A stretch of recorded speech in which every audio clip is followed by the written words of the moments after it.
Bonjour à tous, bienvenue au Maroc, à Erachidia, pour l'essai de la nouvelle KTM 790 Adventure.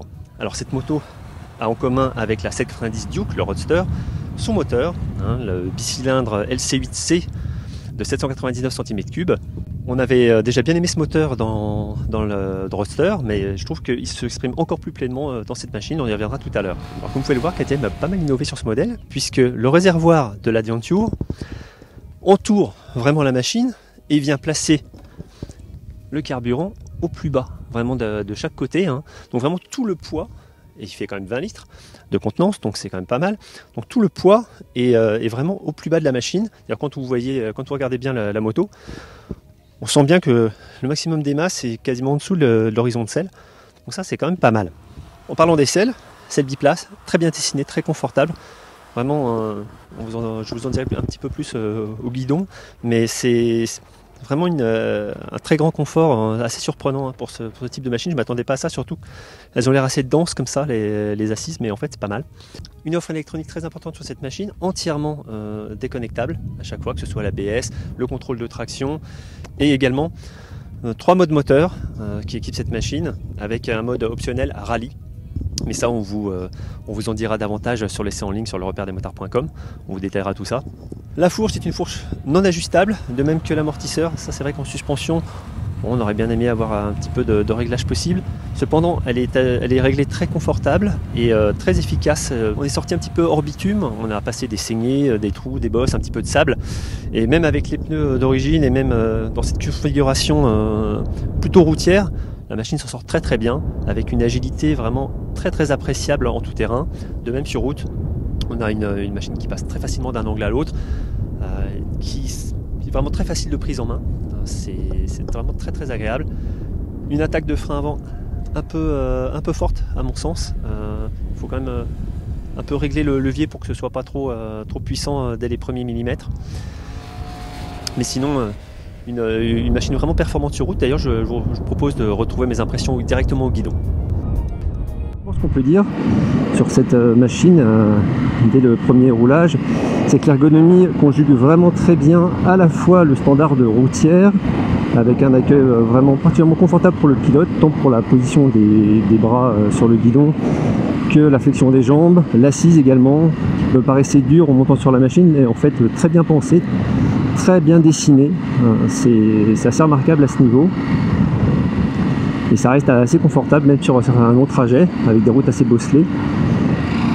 Et puis ce que j'aime aussi sur ce modèle, c'est le moteur avec ses 95 chevaux à 8000 tours et surtout 89 Nm de couple à 6600 tours qui dynamise vraiment très bien la machine, notamment sur les intermédiaires.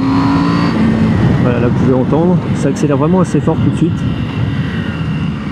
C'est vraiment sympa comme moteur, il sonne un petit peu comme un V-Twin.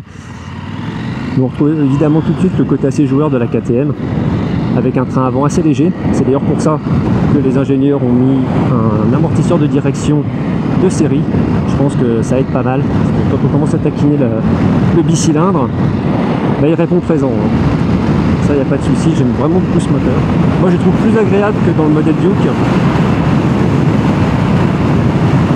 Autre point aussi qui me plaît bien, c'est le compteur.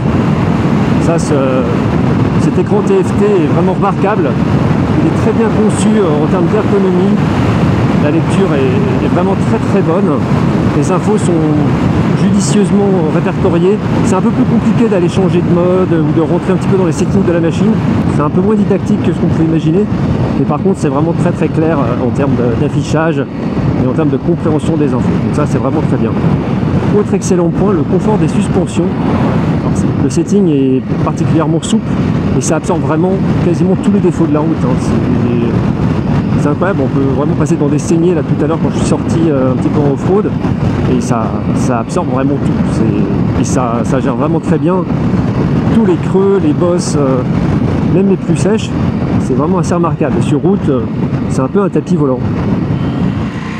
Donc une machine qui pourrait vraiment plaire à la fois aux voyageurs et à la fois aux voyageurs engagés, à la fois un peu aux explorateurs entre guillemets, puisque cette moto est vraiment capable de beaucoup de choses.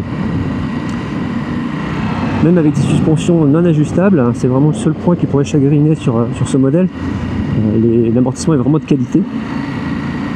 Donc on verra demain si avec les Adventure R, ça vaut le coup d'aller plus loin et de remettre 1000 € pour avoir un modèle encore plus performant à ce niveau. Donc, comme vous le voyez, une machine très très sympa à rouler.